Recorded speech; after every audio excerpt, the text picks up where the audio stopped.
প্রিয় দর্শক, আজকে আপনাদের দেখাবো যে কোনো ভিডিও কাঁপাকাঁপি যদি থাকে তো কিভাবে কাঁপাকাঁপি বন্ধ করবেন কোনো অ্যাপ ছাড়াই। সো আমরা এখন ফটো গ্যালারিতে ঢুকবো। দেখতে পাচ্ছেন একটা ভিডিওটা চালু করলাম। তো দেখেন কিভাবে ভিডিওটা করছি, অনেক নড়াচড়া করতেছে বা কাঁপাকাঁপি করতেছে। তো আমরা এটা কিভাবে বন্ধ করব। সো দেখেন নিচে এডিট লেখা আছে, এডিট লেখার উপর আমরা ক্লিক করলাম। ক্লিক করার পর দেখেন এই পাশে ভলিউম একটা অপশন আছে, তার পাশে আর একটা অপশন আছে। সো আমরা এখানে ক্লিক করি। ক্লিক করার পর দেখেন লোডিং হচ্ছে। লোডিং হওয়ার পর আমরা দেখব যেটা মানে ভিডিও কাঁপাকাঁপি করছিল সেটা আছে কিনা।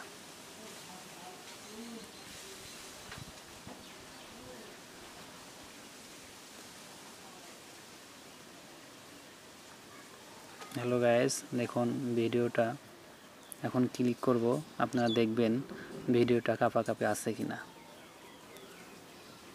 দেখুন আগের ভিডিওটা কেমন ছিল আর এখনকার ভিডিওটা কেমন আছে। সো দর্শক, যদি ভিডিওটা ভালো লেগে থাকে লাইক, কমেন্ট আর সাবস্ক্রাইব করতে ভুলবেন না।